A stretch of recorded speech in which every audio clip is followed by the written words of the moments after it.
este panel trata de nuevos programas de compliance en distintos organismos. Hasta hace unos años era muy raro hablar de compliance, un poco Álvaro y Laura nos daban luz sobre eso, ¿no? No era algo muy conocido y tuvimos después la ley de responsabilidad penal empresaria que trajo un poco más de luz y de claridad hacia dónde teníamos que ir. Y empezó a haber un boom, este boom que también mencionaba Laura, que lo puede ver uno en los cursos, en la agenda, en las redes sociales, hasta en las notas periodísticas y columnas de opinión. Hoy en día creo que el compliance llegó y uno de los grandes desafíos es cómo hacemos para que esto no sea una moda pasajera y pueda realmente asentarse esta transformación, ¿no? Entonces es una de las cosas que les voy a ir pidiendo que también tengan presente. Y no es una tarea fácil, es una transformación, un cambio cultural. Y ese cambio cultural se da a través de las personas. Las personas somos las que generamos los cambios culturales en la sociedad, en las organizaciones, por lo cual el rol de ustedes es fundamental en este cambio cultural. Por lo cual, un poco para empezar, una pregunta genérica a los tres es si en sus organismos hubo un hito gestacional que haya dado origen a una agenda de compliance. ¿Cómo fue que decidieron embarcarse en esta agenda cada uno de ustedes, más a modo personal? ¿Y cuáles son los primeros pasos que fueron dando en esto? Como decían en la presentación, dentro de los varios roles que uno va cumpliendo a lo largo de su vida, hoy me toca presidir Corporación Buenos Aires Sur. Es una sociedad del Estado, del Gobierno de la ciudad, cuyo objeto social es dedicarse al desarrollo tanto económico, urbanístico como social de todo el sur de la ciudad, que es una de las áreas que requiere de mucho más esfuerzo, más de dedicación y compromiso desde, no solamente desde lo social, sino de lo profesional también, tomándolo como eje social. Y la verdad que por iniciativa de la Secretaría General de Gobierno, que invitó a todas las empresas del Estado a participar de las prácticas de buen gobierno de nación, alineadas a los lineamientos de OCDE, es que participamos juntos con las demás empresas, como les decía, y fue un hito dentro de la gestión porque era la primera vez que nos encontrábamos todas las empresas del Estado en un mismo ámbito, conociéndonos, conociendo qué hacía cada una, pero compartiendo un ámbito de transformación. Y era un poco parar la pelota y repensarnos. Y en la vorágine del día a día, parar la pelota costaba muchísimo. Me acuerdo de las primeras veces las primeras reuniones nos llamábamos entre nosotros y decíamos, pero espera, con todo lo que hay que hacer y nuestra gestión es de una intensidad bastante potente y con los desafíos y las responsabilidades y cumplir con todo lo que teníamos que cumplir cada vez, decíamos, bueno, pero espera, ¿vas vos o voy yo? ¿Mando a alguien o a quién mandamos? Y la verdad que nos dimos cuenta desde, les diría, el segundo encuentro, que era un ámbito que nos iba a enriquecer muchísimo y así lo fue. Para nosotros como sociedad del Estado, que muchas veces estamos compartiendo, de repente somos y nos ponemos el traje de funcionarios públicos, pero otras veces cuando estamos compartiendo ámbitos con empresas privadas, nos ponemos el hábito o el traje de gerentes, de CEOs, y poder tener la oportunidad esto de repensar desde nuestros valores, cómo los valores se van convirtiendo en principios, cómo empezar a empoderar además a toda la gente que trabaja en esta forma jurídica tan particular que tiene la ciudad, fue un gran desafío. Y la mayor oportunidad creo que fue poder capacitarnos en ámbitos que parecían como que estaban dados, como ¿qué más nos puede aportar? Trabajar los valores de nuestra empresa, nuestras conductas, las conductas deseables, cómo ir convirtiendo conductas en hábitos, nos parecía como que al principio estaba dado y era así. Y uno cuando se pone a reflexionar y le dedica tiempo y compromiso y mucha responsabilidad a esto, nos damos cuenta que nos faltaba un montón de cosas por hacer. Que así, bueno, agradecemos muchísimo este ámbito. Muchas personas de Corporación Sur participaron de todos los programas de capacitación y formación. se enriquecieron y nos pudieron enriquecer, que después les cuento cuáles son nuestros logros en todo este año y un poquito más y nuestros desafíos. Ahí cuando me presentaban, solamente para dar un poco de contexto, hablaron de más de 20 años en esta área y ciertamente mis inicios en compliance datan de ese tiempo, un poco solitario en aquel momento donde compliance definitivamente no es lo que soy. Hoy realmente me siento acá como en un grupo de amigos, donde todos entendemos o tratamos en alguna medida las mismas problemáticas.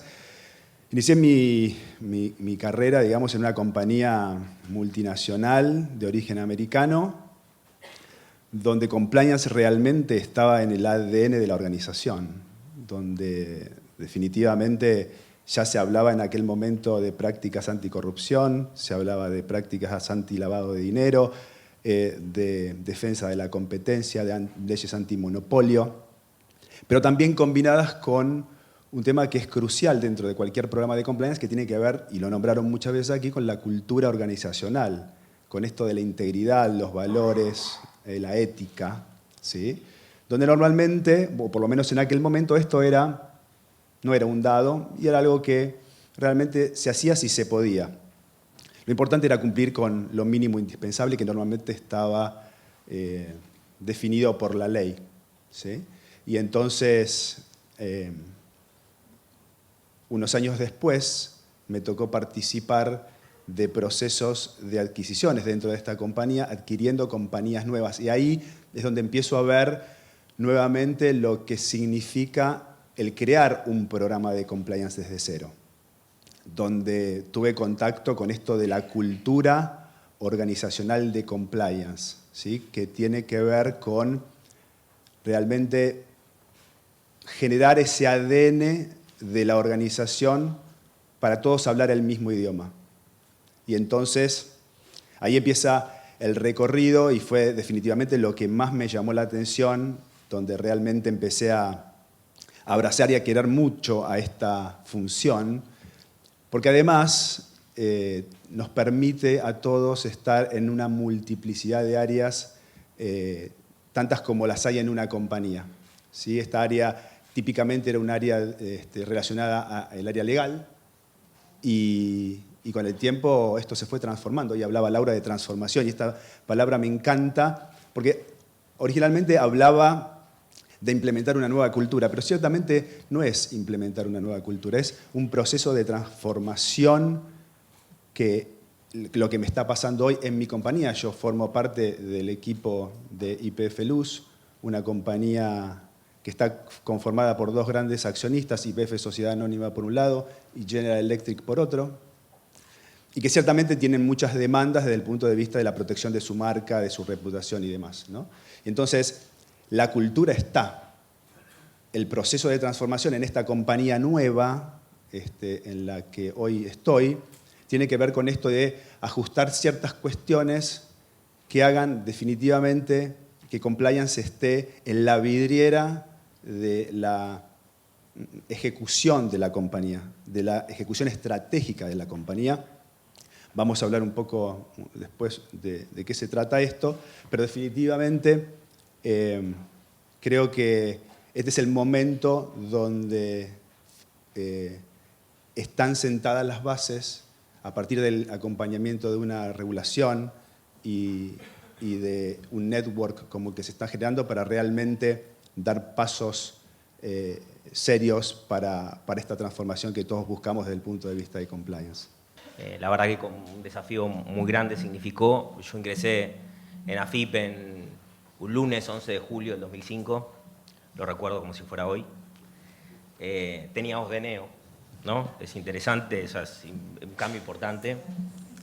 Y eso de alguna manera veo, y pensando cómo acepté el desafío, yo venía de trabajar en auditoría, me había formado en esa materia y de alguna manera estaba conectado con la agenda de transparencia, de rendición de cuentas y se llega propio de una demanda de alguna manera de política de gobierno general y luego también de una demanda interna que fundamentalmente en organismos como los nuestros tiene que ver con construir confianza. Nosotros que de alguna manera buscamos afianzar el cumplimiento voluntario de las obligaciones, conectar la contribución individual con la posibilidad de un país mejor, era central construir confianza de adentro hacia afuera, de arriba hacia abajo. Y eso para mí, visto a la distancia, cuando me convocaron, que primero llegó el proyecto a auditoría, había que construir una propuesta que en ese momento no tenía un destinatario. Originalmente se pensaba en que posiblemente la dirigiera una persona que no fuese de la propia... Hay un debate en eso también, que también lo podemos charlar, que tiene que ver con cómo hacemos ese proceso, si viene alguien de afuera que lo incorpora, encaramos un proceso de transformación, ¿no? Y creo que ahí luego me encontré que la propuesta llegó y asumí el desafío reconociendo que creo que es importante, reconociendo las limitaciones, las debilidades de cada uno, y creo que es central en esto, que es la construcción del equipo, que es fundamental para esto. Nosotros hoy iniciamos el proyecto 3 personas, 2 me acompañan hoy aquí, Matías Catini y Juan Martín Daguerre. Abríamos la oficina, nos mirábamos los 3 y se abría un debate importante, porque cuando ingresé a vos te sientan, te dan un lugar, esta es tu tarea y sigue. Le preguntas a tu compañero, te lo explican más o menos, curso de inducción mediante, lo que fuere. Y acá significaba entrar a una oficina con algo todo nuevo. Y todo dependía de nosotros, el ambiente, lo que hiciéramos. Y en 3 meses, que es la Dirección de Integridad, primero esto inició en el 2017, al inicio como proyecto y luego en agosto la creación del área.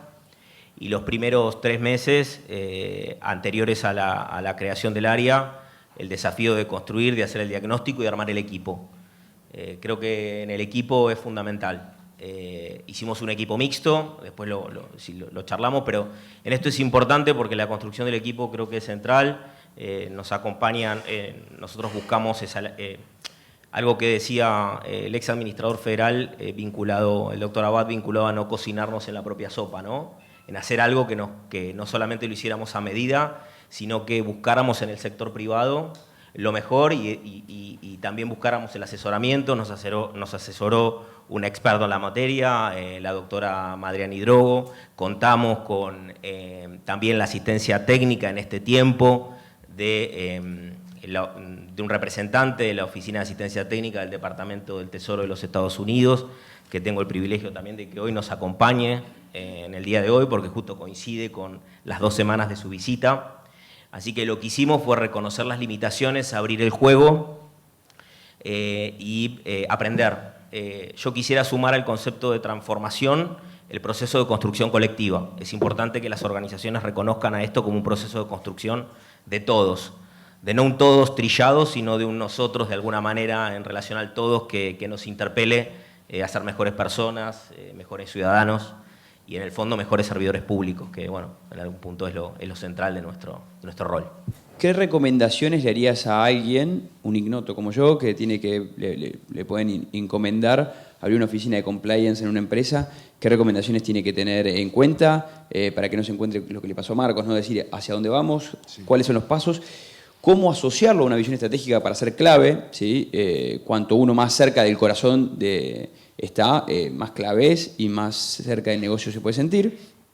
Pero además, ¿cómo hacemos para que esto trascienda? Y de vuelta, hace 20 años que estás acá. ¿Cómo hacemos para que esto pueda seguir creciendo mucho más, se instale y no fracasar? Porque si fracasamos y no doy bien y no acierto bien en la empresa, posiblemente la idea de un compliance en esa empresa caiga y puede caer en general. Entonces, ¿cómo hacemos para asegurarlo? ¿Y qué dificultades a lo largo de estos 20 años te has encontrado en este proceso? ¿Tenemos tiempo o no?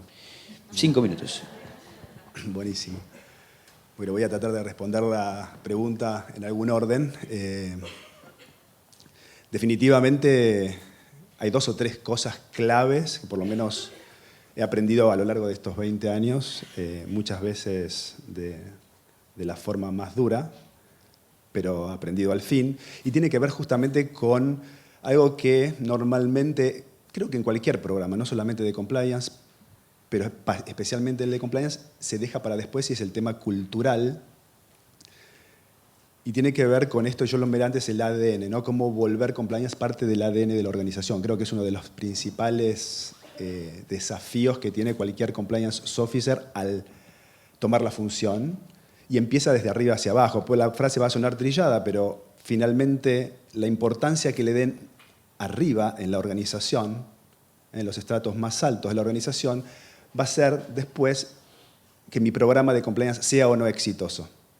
Porque definitivamente no hay tal compliance officer que sea Superman o Supergirl que por sí solo pueda ser exitoso en la cultura organizacional de una empresa, estoy hablando del sector privado, si no tiene el apoyo real, verdadero, de la alta dirección.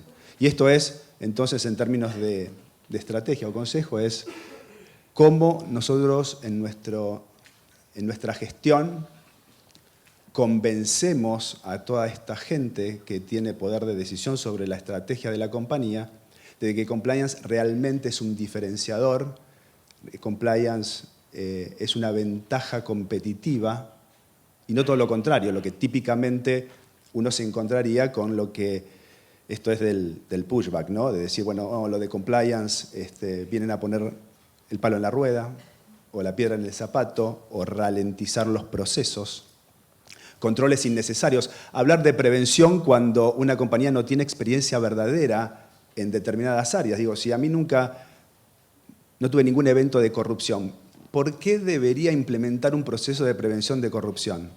Y se los digo, esto no filosóficamente, sino porque cuando hablo del convencer a la alta dirección, esos son los temas que se tiran en la mesa. Porque además a esto está asociado un tema que a la alta gerencia le importa mucho y es el presupuesto.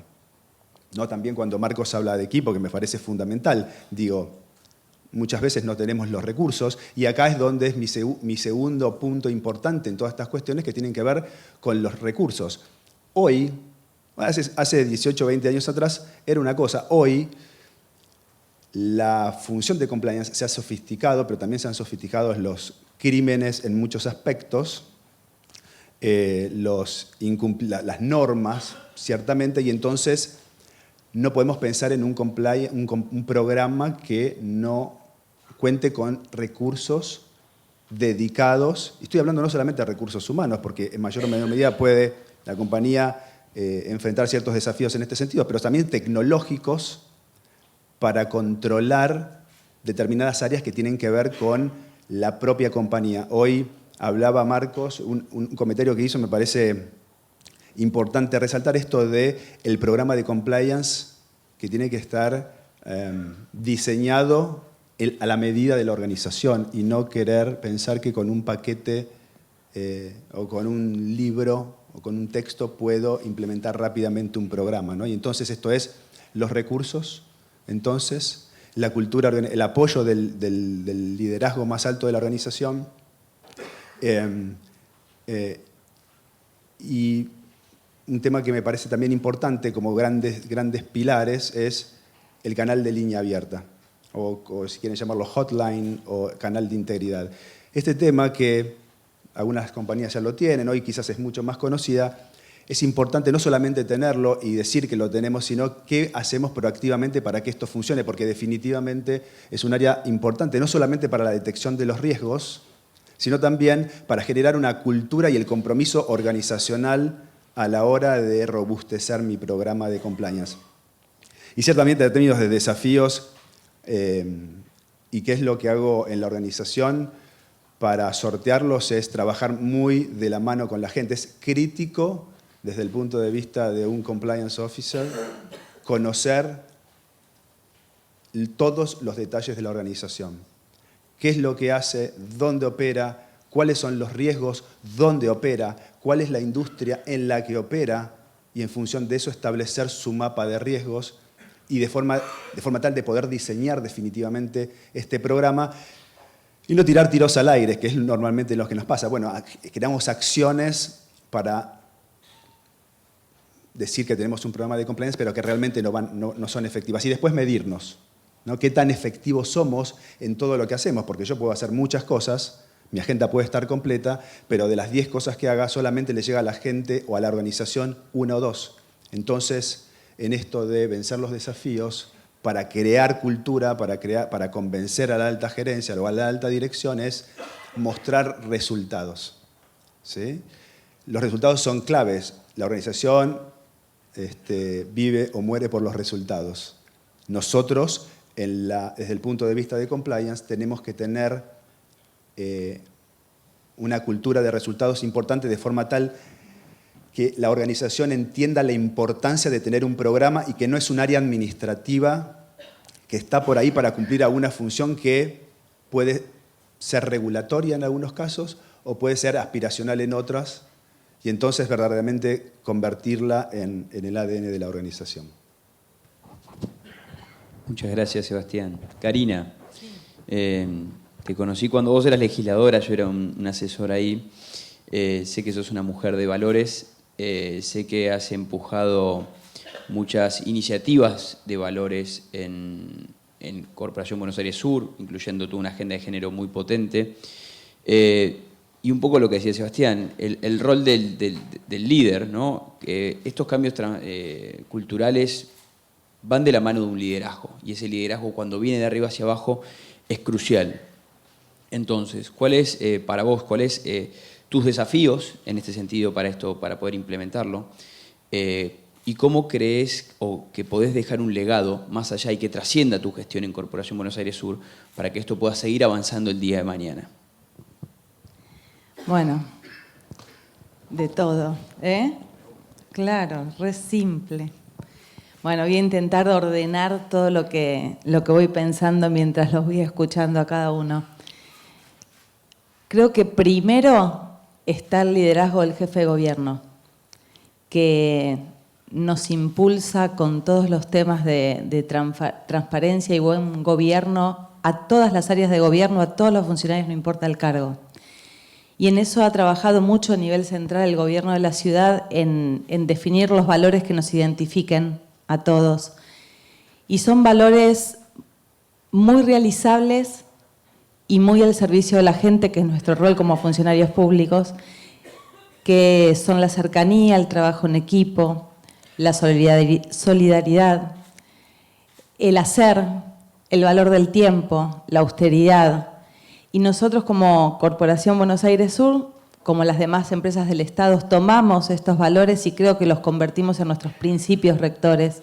Y este programa y este eje de integridad propuestos por las prácticas de buen gobierno hizo que trabajáramos cuáles eran, a partir de estos principios rectores, los valores que nos identificaran. Como les decía al principio, fue un trabajo muy, muy productivo y muy provechoso. Como líder de esta sociedad del Estado, en medio de un año, como les decía, este proceso para nosotros arrancó el año pasado. El 2018 para el sur de la ciudad fue un año muy importante porque creo que muchas personas, quisiera preguntar a los que están acá, si algunos participó y vino a visitar algunas de las áreas del sur en los Juegos Olímpicos de la Juventud, que nos convirtió al sur de la ciudad en escenario que nunca jamás había sucedido esto en la historia de nuestro país. Y la Corporación Buenos Aires Sur tenía un rol muy importante en el desarrollo de este proyecto, tanto en las obras como en el contenido y en los valores que queríamos transmitir con los Juegos Olímpicos. Y en paralelo, transitar este proceso de transformación y empezar, como les decía, a repensarnos en las prácticas de buen gobierno, definir nuestros valores, ver si necesitábamos un área que se dedique exclusivamente a esto, cómo potenciar nuestros recursos humanos. La verdad que generó como les decía al principio, una duda de cómo dividirnos, hasta que nos dimos cuenta que en el juego de roles que nos toca jugar a cada uno podía desempeñar su rol y podíamos estar atentos a todos. En nuestra organización fueron 2 áreas fundamentales, que fue la Gerencia de Administración y Finanzas y la Jefatura de Recursos Humanos, quienes se pusieron a cargo toda esta agenda. Y la verdad que fue muy productivo y fue de la mano del tanto hacer. Como que después nos dimos cuenta que nos potenció y no nos limitó ni en el recurso del tiempo. Tuve el apoyo incondicional también del directorio de Corporación Buenos Aires Sur. Tenemos un directorio que tiene representación política y eso es una distinción también como empresa del Estado. Independientemente del partido político que algunos miembros del directorio tenemos diferencias, en esto nos pusimos de acuerdo y tiramos todos para el mismo lado y eso derramó, viéndolo desde arriba hacia abajo, de que muchos empleados se pongan al hombro el proyecto y generamos como un círculo virtuoso en que, por ejemplo, todo el área de formación y capacitación, no solamente en valores, sino en la profesionalización, que es uno de nuestros valores que tomamos como propios,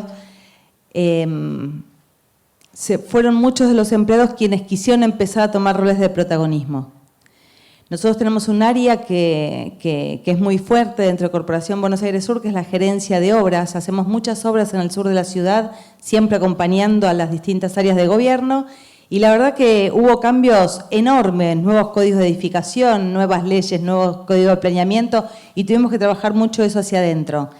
Y nos fue acompañando, como les decía, el hacer en ir definiendo nuestros valores e ir cambiando estas conductas, convirtiéndolas en buenos hábitos. Creo que ese fue el mayor desafío, en trabajar nuevos hábitos a partir de lo que parecía al principio una teoría. ¿Está bien? Si querés te charlo más. No, espectacular. Puedo contar un montón de cosas más. Estaba revisando mi machete para preguntarle a Marcos. Muchas gracias, Cari. Marcos, tu experiencia es de alguien que trabajaba en ese organismo, tuvo que crear un equipo, un organismo inmenso, que casi todos los argentinos lidiamos, yo lo sufro día a día, cada día está mejor. También Gracias por esa última parte. Soy un ignoto en esa materia, todo lo que es ingresos. Pero mi pregunta a vos va, haber creado esta oficina ahí y con tu experiencia haber estado ahí adentro, ¿qué cambios generó dentro? ¿Qué resultados otorgó? Y me parece importante e interesante que puedas contarnos un poco más lo que fue la formación del equipo y la identidad que también ese equipo tuvo para transmitir una visión dentro del organismo. Entonces, nada, eso principalmente. Bueno, la dirección de integridad institucional, yendo también a la parte vinculada con el compromiso de la autoridad superior, depende de manera directa del administrador federal. Iniciamos la dirección con 14 personas. El compromiso del actual administrador federal, Leandro Cuccioli, significó multiplicar por 8 la dotación en un plan de 3 años. Hoy completamos y en el mes de julio vamos a hacer 28 y el compromiso de ser 56 y 112 para cumplir tamaña responsabilidad. Nosotros, como bien decís, es una organización de más de 20.000 empleados extendida en todo el territorio. Tiene la particularidad, integra la Dirección General Impositiva, la Dirección General de Aduanas, la Dirección General de Recursos de la Seguridad Social. Tiene una capilaridad territorial terrible, en el mejor sentido de la palabra, y también lo que hace es que muchas veces en determinados lugares del territorio hacemos presente al propio Estado. Tamaña responsabilidad nos exige a tener un área que pueda dar respuesta a la demanda presente y a la demanda futura. Pensando en las dificultades y después yendo a los cambios o a las cosas que fuimos creando, creo que organizaciones complejas como la AFIP se enfrentan, y creo que muchos por ahí lo pueden compartir conmigo, con las dualidades. Siempre el discurso y la acción tensionan. Y eso es un tema a resolver muy importante que tenemos, cómo resolvemos esas tensiones. Creo que en organismos complejos como lo nuestro eso existe y es importante que lo reconozcamos y que trabajemos siempre y que los resolvamos en el beneficio del interés colectivo. Nosotros prevenimos e investigamos conductas. Quiere decir que si hay un valor oro que cuidamos es que somos un área en beneficio del conjunto. No operamos al servicio de ningún interés personal de quien transitoriamente conduce el organismo. Eso lo tenemos bien claro. Y estamos haciendo algo más allá de lo que del que te estoy hablando de hoy, como de los que integramos el equipo. Tenemos claro que estamos más allá de una circunstancia particular de quienes estamos en el organismo circunstancialmente en este rol. Eso es relevante para tener en cuenta. Otro punto importante que considero que puede representar una dificultad a la hora de poner en práctica es manejar adecuadamente lo que hablamos con el equipo muchas veces como la agenda de 2 velocidades. Una agenda de lo cotidiano, una agenda que significó que el 2 de agosto del 2017, que es el día que entramos en funcionamiento, ese día o al otro día nos llegó el primer expediente y a resolver. Y a la vez de resolver en lo cotidiano, no perder de vista el largo plazo, porque uno de los desafíos más grandes que tenemos es construir institucionalidad. Los cambios deben institucionalizarse para trascender a las personas. Y eso es lo tenemos bien claro y es por lo que estamos encarando este proceso de construcción. Nosotros, por ahí vos orientame si no te estoy respondiendo adecuadamente a la pregunta que me estás planteando y si corresponde a otra pregunta, pero en la construcción del equipo muchos de los chicos que me acompañan se sumaron al proyecto cuando no éramos área, ni siquiera, todavía no se habían constituido. Eso significa que hay también un compromiso más allá del rol, yo creo que eso es muy importante. Es el desafío de construir un buen equipo para quienes desarrollen esto. Y bueno, creo que un poco eso nos ocurrió, la cuestión vinculada con las problemáticas, ¿no? La cuestión vinculada con la dualidad, la cuestión vinculada con la agenda de 2 velocidades, la importancia del liderazgo ejemplificador. Nosotros cuando planteamos el nuevo código de ética dentro de los logros, incorporamos algo que tiene que ver con el valor de cumplir y con el valor de empezar por casa. Vos que decís que de alguna manera sufrís AFIP, ¿no? Entonces, ¿cómo verían si alguien de la AFIP, alguien de nosotros, no cumple las obligaciones, no presenta sus declaraciones juradas, no paga sus impuestos? ¿Cómo desde nosotros podemos exigir si no empezamos por casa? Entonces, el valor de cumplir, que es el que acompaña muchas veces el logo de AFIP, es un valor de cumplir hacia afuera, pero es un valor de cumplir hacia adentro, porque es lo que nos legitima la acción. Y eso es muy relevante a la hora por lo menos, de lo que estamos llevando adelante. Y otro punto que creo importante también como dificultad es que la organización comprenda que la operación y los temas de integridad, en línea con lo que planteaba Sebastián y lo que hablábamos recién, van juntos. Tienen que comprender, y por eso creo que la asignación de recursos también a nosotros tiene que ver con el compromiso de la autoridad, que tiene que ver con que la ética es rentable. La integridad hace a la gobernabilidad de la organización, hace que la organización sea viable, cohesiona, es una característica de identidad. Mire si tenemos cosas para rescatar y para poner en valor lo que hacemos todos los días, tanto del sector público como del sector privado. Es un desafío enorme. Muy relevante, pero es importante que conectemos la operación con los temas que nosotros llevamos adelante. Perfecto, gracias. Me dicen de acá abajo que estamos en tiempo, así que principalmente agradecerles a los tres. Me llevo estas 3 mínimas conclusiones, es decir, la ética es rentable, estar en el ADN del negocio y el liderazgo de los presidentes de las compañías para poder llevar adelante esto, por lo cual, nada, por nuestro lado, no mucho más, y así entregamos el panel en tiempo. Gracias nuevamente. Muchas gracias.